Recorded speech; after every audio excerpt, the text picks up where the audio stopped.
Heading back to the Bayou for Louisiana Derby Day? Let's get this going. Trust the Profits is proud to be sponsored by Game of Silks. Go to silks.io to get in the game. Real ownership, real races, real rewards. That's right, horse racing fans, and welcome to Keats Cash Plays, where we look for value play horses all across North America, hopefully at a price of 5-1 or higher come post time. This week, we head back to the Bayou for the Fairgrounds. It's an action-packed stakes card with $3 million on the line in purse totals, including the featured Louisiana Derby for 3-year-olds and a chance to get into the starting gate for the first Saturday in May. I will be having 4 value play horses that I'll talk to you about throughout the card, and I'll also give you my thoughts about the Louisiana Derby field. And I do have a guest this week. You may have seen him on X Twitter giving you daily, creative, and insightful content. He's also known for getting the whiteboard out, when things get serious, to go over the dynamics of a race. Just like a professor, he's also a professor himself, and he does a lot of great work with Naira Bets as a content creator. It really just track analysis and track trends. Also, long shot plays of the day, and analysis is written up for all thoroughbred racetracks, not just New York. So I'd like to welcome Matthew DeSantis to the episode this week. How you doing today, Matthew? And welcome to Keats Cash Plays. Well, Keith, thank you so much for that lovely introduction. I was looking over my shoulder to see if there was somebody else maybe coming on, all those kind words you mentioned. But no, this is great. Thrilled to be on with you. Always enjoy talking horses with you. And you mentioned a great Louisiana Day, Derby Day card. A lot of wonderful races. Obviously a very, I think, evenly matched Louisiana Derby. But as we're going to discuss on this, I think a lot of opportunity for value. I think a lot of opportunity for value on the undercard as well. So looks to be a nice day down at the Fairgrounds on Saturday, and excited for some great racing. Yeah, I'm really looking forward to it. I hope the weather doesn't play too big of a factor. It looks like Friday's a little iffy, and then Saturday looks a little windy and overcast. So, some of those undercard turf races may be in question, but we're going to put mostly our focus on the stakes card. It's just an action-packed card, and I'm really looking forward to talking these horses with you, Matthew. Yeah, absolutely. And just to follow up on your point earlier, Marcus Hirsch, who covers the Fairgrounds circuit for DRF, said, in all likelihood, the race 4, which is a maiden special weight on the turf, is probably going to get taken off. The only turf races are probably going to be the 2 stakes affairs. But it does look like it's going to be nice weather on Saturday, so the track from a dirt standpoint should be drying out throughout the day. Might have a little moisture early in the day, might get upgraded throughout the day. So something to keep in mind as you're handicapping throughout the day there and placing your bets throughout the day to see how track conditions might be changing.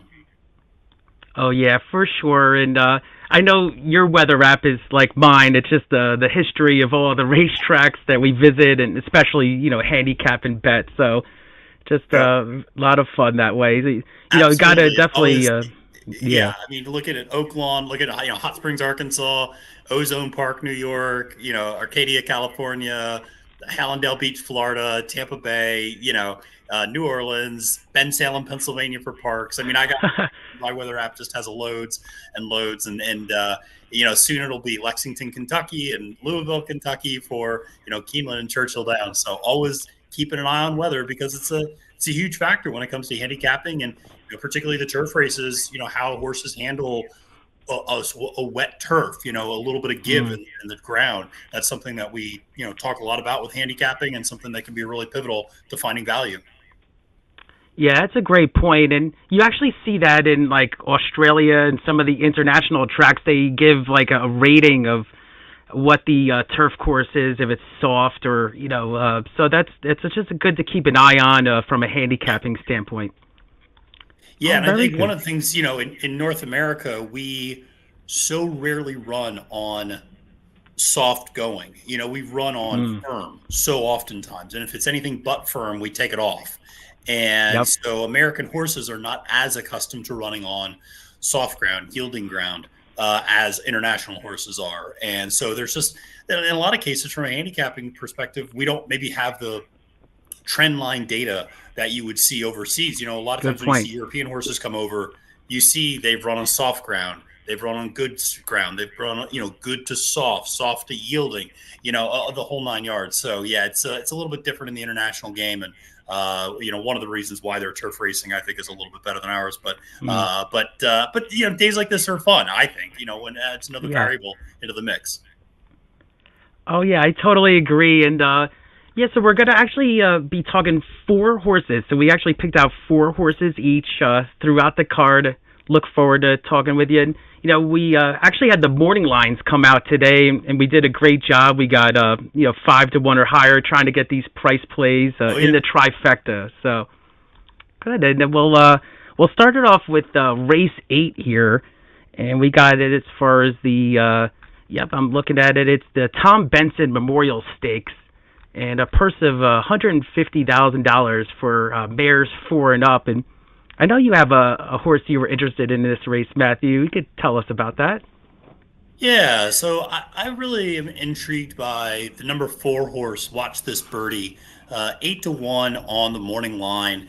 And this is a horse that, if you take a look, started its career out sprinting and was also on the dirt a little bit, really kind of what we might say like muddied racing form. Once this horse switched to going long on the turf, the horse has not missed the board since then, and has hit the trifecta every single race going long on the turf, and has won 3 of those races, finished second before, and then had a couple of thirds as well, and is coming off 2 consecutive thirds in stakes races at the Fairgrounds. And I emphasize that because the Fairgrounds has a rather unique turf course. It is not as, it's not as firm as what you might see at Gulfstream Park or as, out at Santa Anita. It's a little bit funky, and, you have to know how to ride it as well. And James Graham is a very gifted rider down there at the Fairgrounds circuit, understands that you might have to move a horse out into the middle of the track sometimes, particularly if it's got some give in it. And, it should be pointed out, the horse finished 3rd last time out over a soft turf going this distance. Trainer Ignacio Correas IV, same trainer as the superstar mare Didia. So, obviously knows how to get these horses ready going along in the turf. And this is one, again, closing from off the pace. 50% of winners going 2 turns on the turf have been closing at Fairgrounds. So you want a horse coming from off the pace, generally speaking. And I feel like Watch This Birdie, very consistent horse. It might put a little bit on this horse to win, but this is a horse that, because of, like I said, has not missed the board since going along on the turf, absolutely would be included in my exactas trifectas. Now, you bring up some good points, and I know you were going to bring up those track stats. That's very interesting, that horse off the pace here. And you see on the Brisnet PPs, this horse is a 0S, so that means just in the back trying to get a nice pace set up. So I do like that horse. And James Graham, you make a great point. He gets a lot of these long shots home at a price too, so we can get a nice ride from Graham there. And we're actually going to face off here right away. So we got, I'm in the next gate over here. I'm at Gloria's Princess. Now, you just mentioned I'm actually going to go with a speed horse in this race, and could get a setup here. I'll explain why. I really thought this mare was interesting for me, trained by Brandon Walsh. And I'll bring up some points here. It will be ridden by Marcelino Pedroza Jr., Now, if you look back at this 2023 season, I think you're familiar with this horse. Let's take a look. We absolutely. Good. Yeah, we got just a nice 2023 season, and debuted a second at Gulfstream, and then wins back-to-back at Churchill and Ellis. So steadily moved up the condition, and then was put into that Grade 2 Lake Placid in Saratoga, which ended up being a strong field there. And I just thought, maybe it was just the waters were a little too deep there for Gloria's Princess. Finished sixth, but did only lose by a little bit more than 5 lengths. So she totally, didn't disgrace there, I thought, at the Grade 2. And then She's lightly raced, and we got a 15-1 morning line. So I was kind of intrigued by that. Now, Brandon Walsh, I did a little stat digging myself here. Is that he hits at 19% with horses second off of this similar layoff. So this horse, I think, needed that race on February 24th. You're setting the pace and tiring. Hopefully that's a good stamina builder to hopefully get on the front. Now, I didn't really see too much speed in this race, so that was another intriguing angle. Maybe, the number 5 here, can really get a nice spot up front. Comes back a month later, so I guess there's no real issues there. And then I see the number 13, if this horse is in, is Not So Close. That horse is talented, will be, close to the lead there. I just thought with the running style, I thought your closer had a look too, but I just thought, Walsh's barn is actually off to a little bit of a slower start this year. He's hitting at 11%. He's usually around 14%, so he's a little down this year. Just hoping to get a nice price play. Sometimes you see these turf routes, these horses can kind of stick around in the front at the end. So give me number 5, Glorious Princess, as a price play here for me. Absolutely, and I'll just follow up on that point. This is a horse I took a real long look at, to be perfectly honest with you. And I love Brendan Walsh's barn. You're right that his barn can run hot and cold. And when it runs cold, be somewhere else. But when it's hot, I mean, every starter he's putting out there is live. And, he usually gears up for these sort of big days. And so second off the layoff, I thought this horse had a very useful trip, like you said last time out. My concern was the 13 going to the front. I also think the 12 with Irad Ortiz Jr. is a sprinter that's stretching out. Horse might be up in the front.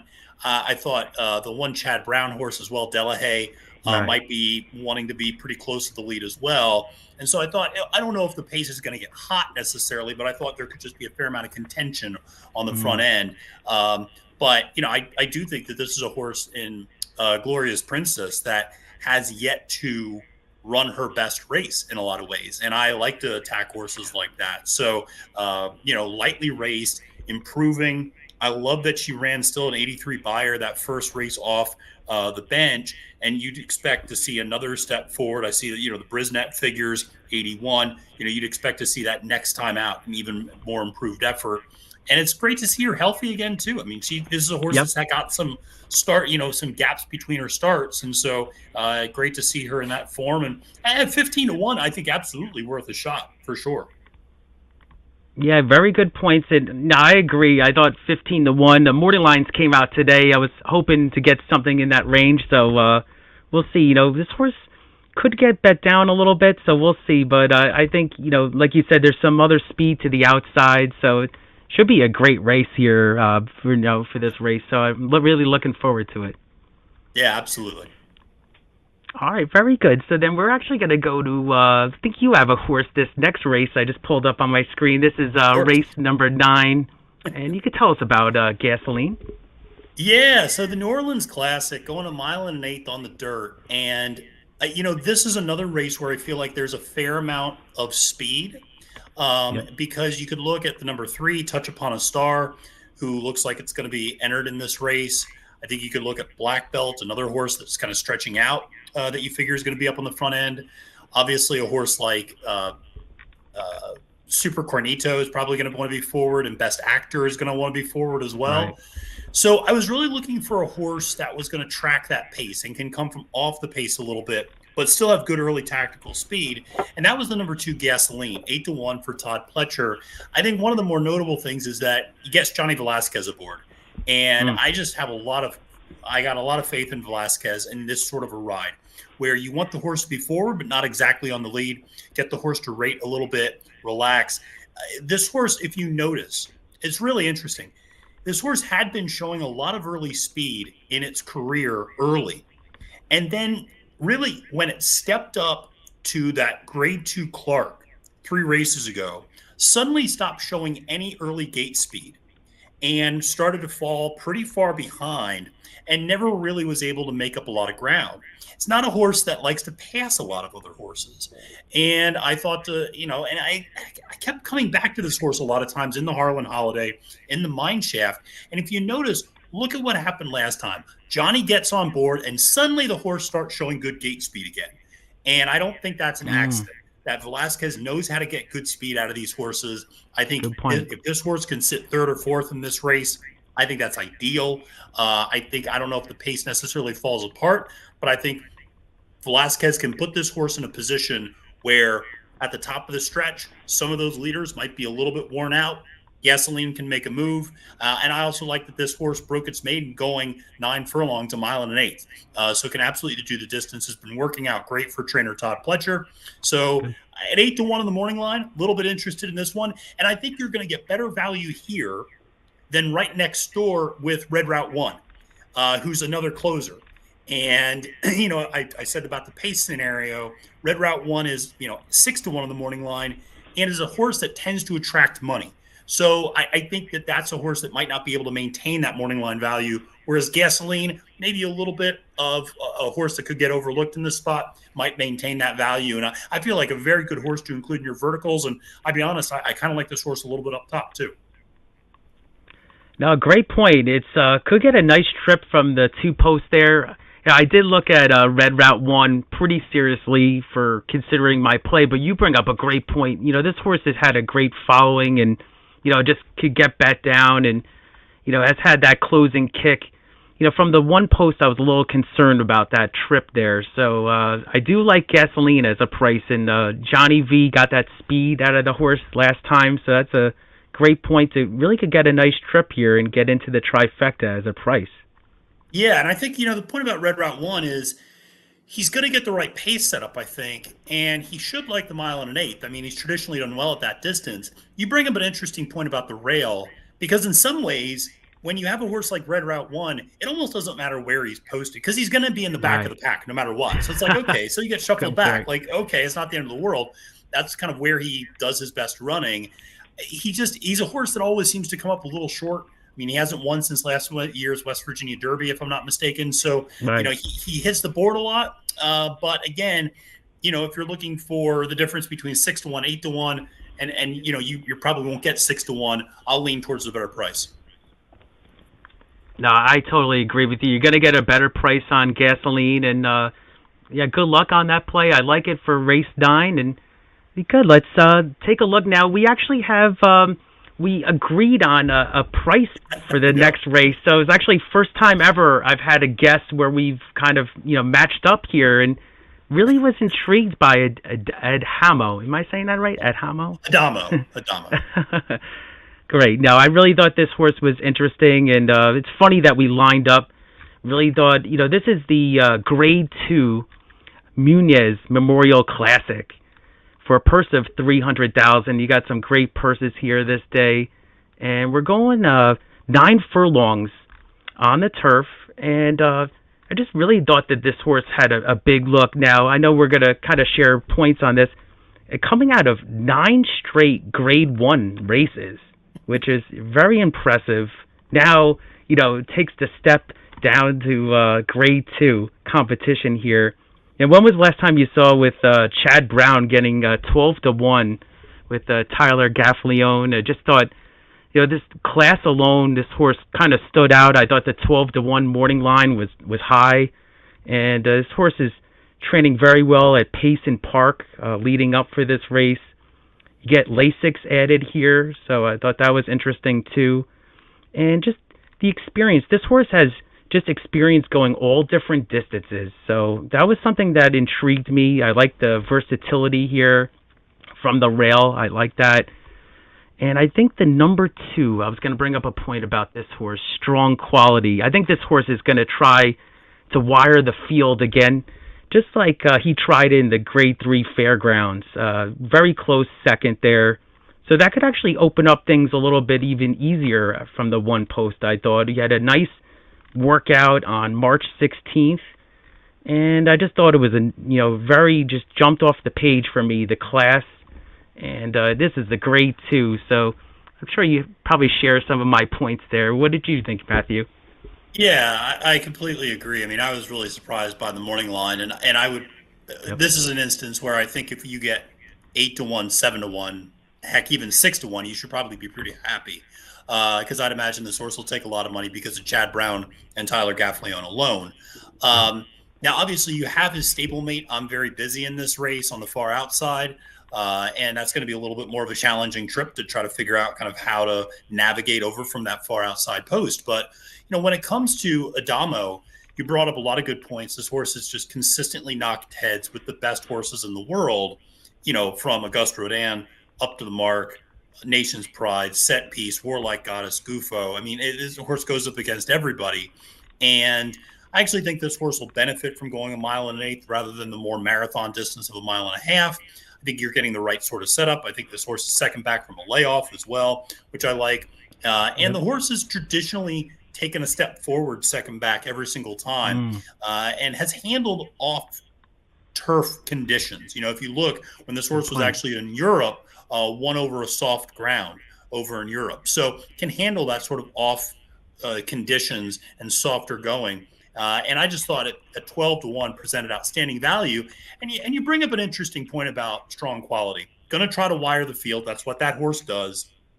The difference is it's a lot of horses that are running back from that Fairground Stakes last time out. Beatbox, Strong Quality, Johnny's Fireball. They're all coming right back. And the difference is, honestly, the two Chad horses. And suddenly you have a higher caliber of horse, quite frankly, chasing after you. And it may not be quite as easy to wire the field as it was before. This feels like a classic other Chad moment, right? We always talk about the Chad versus the other Chad versus the other Chad. Adamo feels like a perfect setup for the other Chad because everybody's going to go to I'm Very Busy, who I think is absolutely a worthy favorite in this race, but is going to have to work out the trip from the far outside post.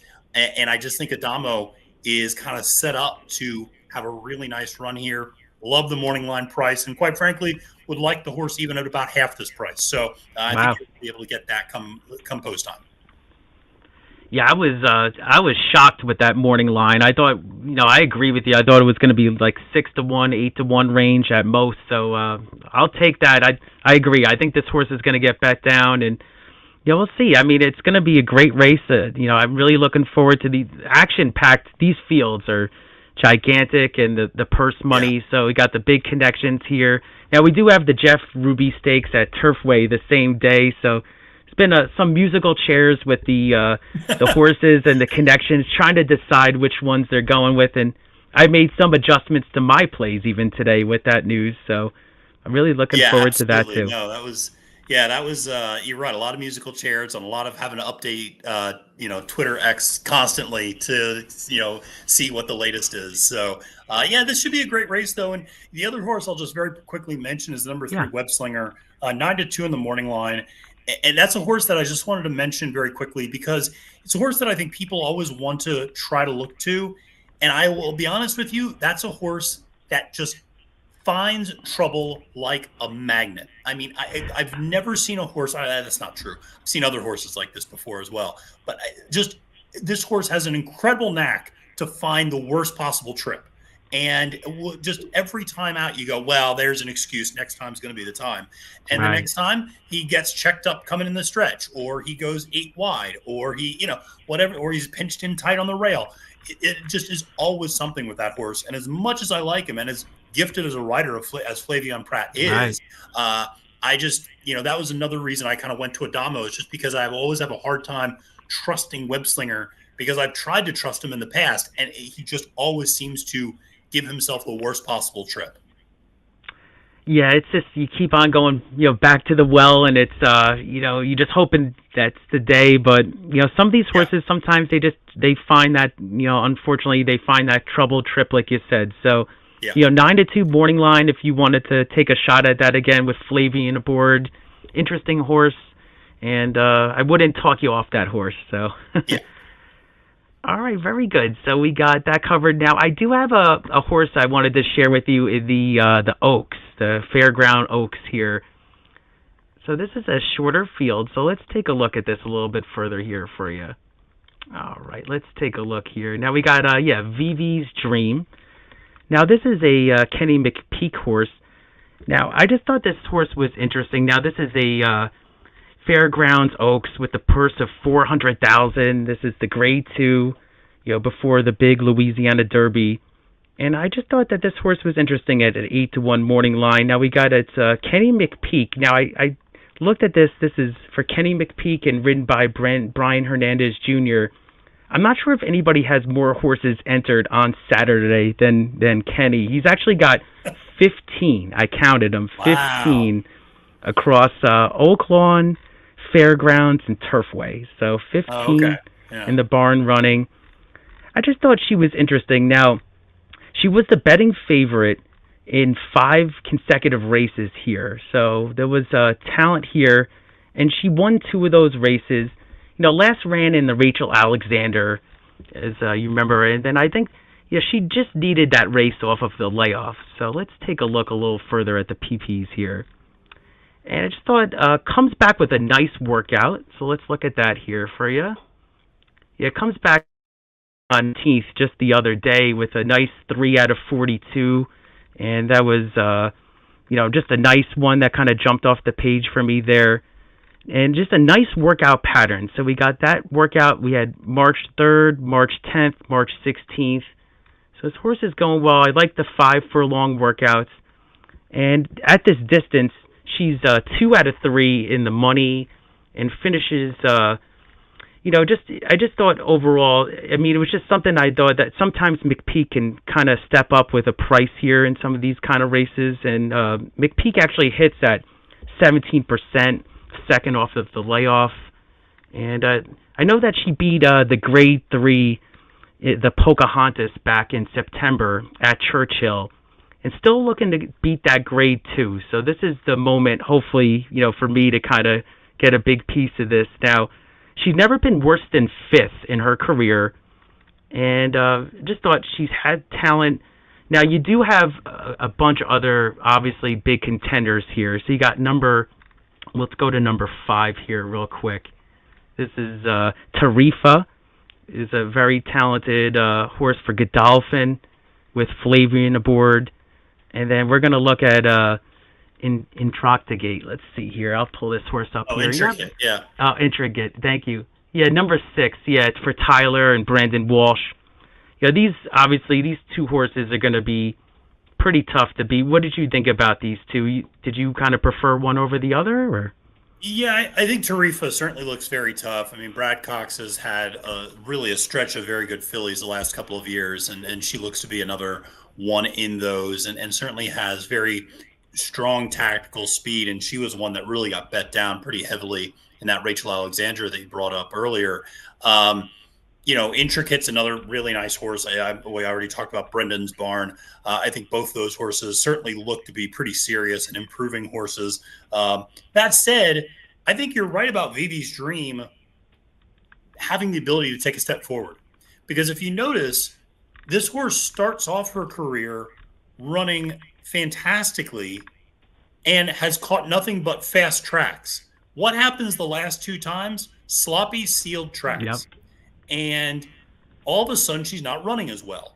And now she's going to probably get back on. I don't think, yes, there's going to be some rain Friday. It's not going to be a sloppy sealed track on Saturday. It might be a good track. It might not be fast. It might get upgraded throughout the day. But she's not going to have the sort of conditions that she's had the last 2 times out. So now you get this horse on a good track. And I think she could easily go back to her 2-year-old form, which if you go back and look at how she ran in the Alcibiades behind Candide, how she won in the Pocahontas, dominating that race by 8.5 lengths. If she's able to replicate those 2 efforts, then she's right there with Tarifa and Intricate, and you're getting a significantly better price on her. So I think it makes a lot of sense.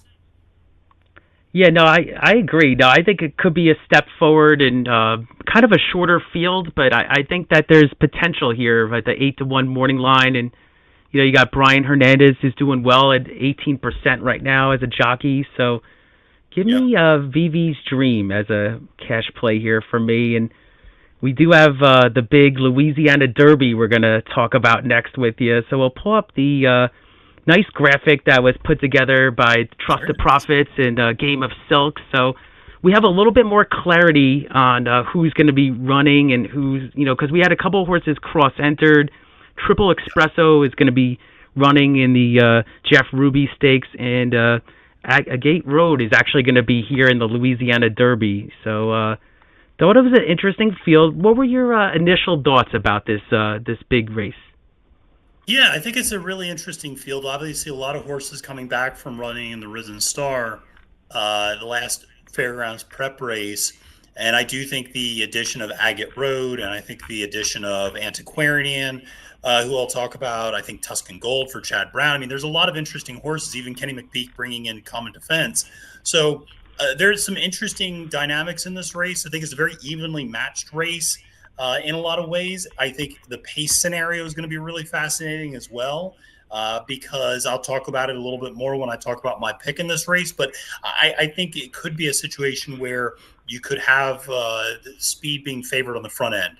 And so it's going to be kind of interesting to see how it plays out. But obviously, a lot of big name connections, Chad Brown, Todd Pletcher, obviously Steve Asmussen with 2 entries, and like I said, Kenny McPeak and a few others. So exciting race, full field. We love to see those, and should be a really great Louisiana Derby.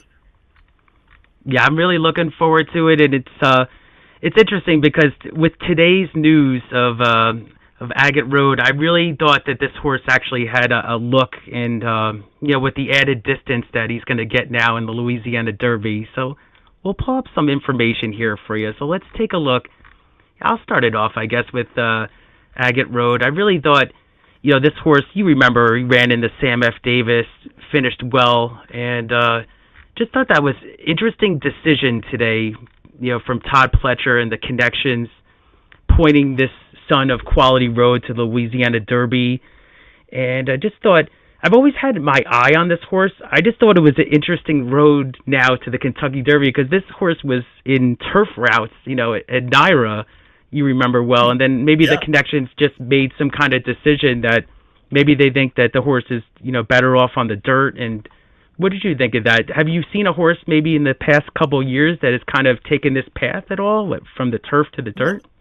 Well, it's interesting. It's almost kind of the opposite path that another Pletcher horse, Up to the Mark, took, which Up to the Mark, if you remember, started its career on the dirt and was kind of a middling allowance level dirt horse, got switched to the turf, and suddenly became one of the greatest turf horses in the world.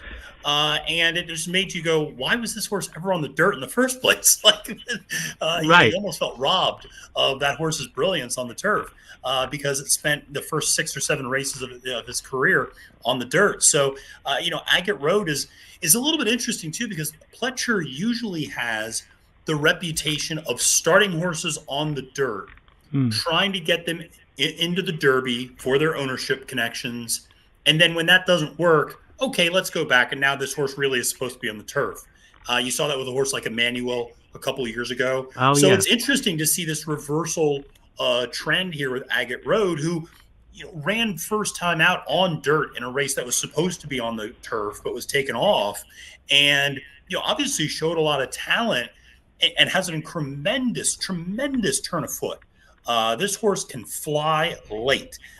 And you're right that the added distance should be a benefit. Gets Irad Ortiz Jr. up, obviously. Everybody's, lightning rod of a jockey, one that I personally like a lot. But, he is, going to give this horse a heck of a ride. And, I think the other factor is the really long home stretch at Louisiana for the Louisiana Derby and at the Fairgrounds, where a horse like this can kind of unfurl that long stride and really get going and get geared up and have a lot of ground to do it, as opposed to maybe a little bit of a shorter home stretch at Turfway Park in the Jeff Ruby Stakes. Maybe that's why they decide to go here to the Louisiana Derby rather than go up to Turfway Park. So, certainly a really good horse, and one that has given some really thrilling performances to this point.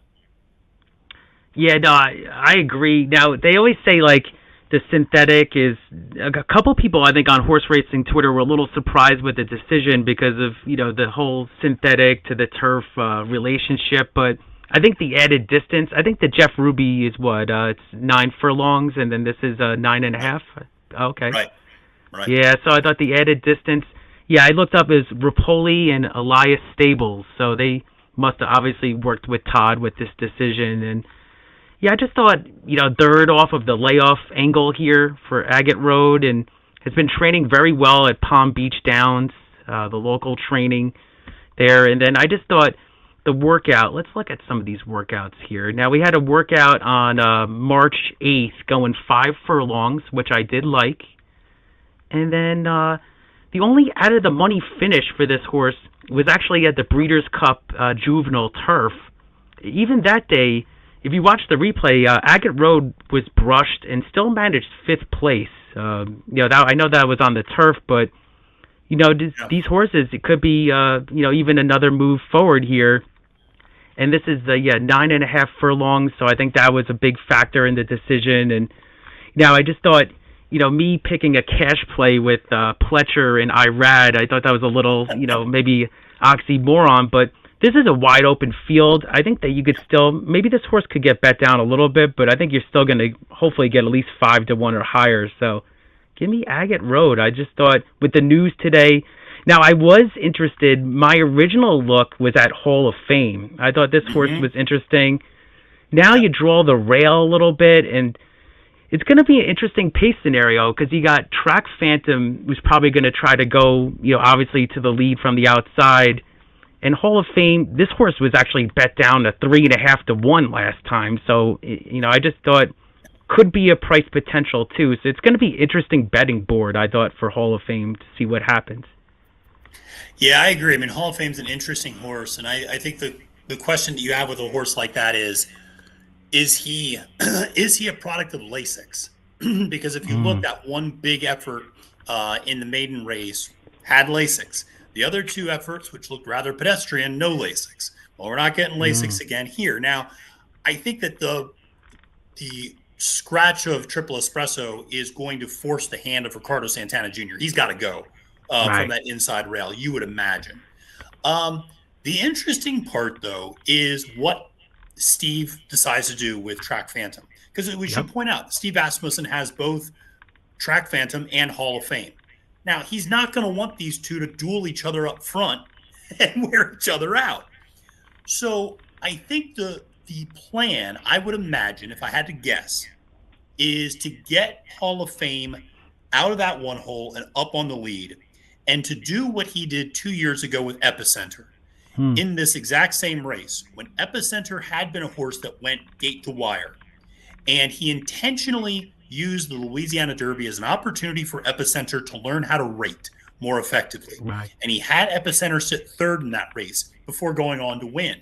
But it was a very instructive process. And so I think he's going to do the same thing with Track Phantom. Listen, you don't need to get all the way over. You don't need to cross and clear the entire field from the 12 hole. Just get over a little bit, sit third or fourth, and go from there. As a result of that, I like the horse. I'm going to take a bit of a swing. I like the horse next door, Antiquarian. And this is a horse for Todd Pletcher, the other Todd horse, that should also be right up there on the lead with Hall of Fame, and has shown the ability to rate a little bit off the pace and sit second early in both races. This horse, first time out, ran against Conquest Warrior. Well, that's a name that should ring a lot of bells. That's a horse that for Shug McGahee, who a lot of people are already penciling in as a kind of a wise guy play for next week in the Florida Derby, and is a really serious horse. Then the horse comes back and runs on the undercar of the Risen Star, breaks its maiden going 2 turns on the dirt in sloppy sealed conditions in a race that has already yielded 2 next out winners. You get Johnny Velasquez aboard. I bring that up because we talked about Johnny earlier on Gasoline. There is not a jockey who I trust more on a speed horse right now than Johnny Velasquez. And all you have to do is watch the ride he gave Hoist the Gold in the Cigar Mile. And it was befuddling that in a race that had loads of speed, somehow Johnny found himself alone in the front end controlling the pace to make sure that horse could get a mile. And I think that he's going to be able to do this with Antiquarian, where he's going to get out there, get this horse either in front of or right next to Hall of Fame, relax. Nobody's going to go crazy up front because, again, they don't want to burn things up That's right. for Track Phantom.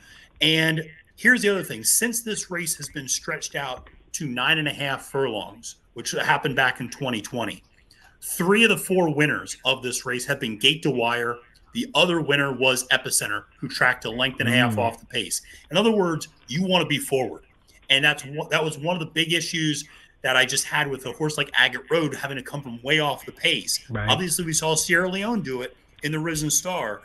I don't know if Sierra Leone's quite as good as, or I don't know if Agate Road's quite as good as Sierra Leone. So that's why I was a little hesitant. But Antiquarian 12-1, that just feels like a horse. Listen, I'm going to give it away right now. He's my top pick in this race, but he's also a horse that I would absolutely include in my verticals, because even if he doesn't win, I think he sticks around for second or third, even if he gets passed a little bit late by a horse like Track Phantom, or maybe even Agate Road, your pick, and I just want to mention that March 8th workout very quickly. Yeah, that you mentioned with Agate Road, they worked out together. They were workout partners, and Antiquarian outworked Agate Road that day and kind of got the head in front and really looked good, looked strong in that workout. So, yes, this is a horse that's switching off Lasix. Yes, Pletcher has not had particularly good success with last out maiden winners stepping up into graded stakes races right away. But this is a horse that I just feel like you get Johnny aboard, should be on the front. There's not going to be a lot of pace pressure, I don't think. And I just think this is a race where a horse like Antiquarian maybe can jump up and surprise at a big price.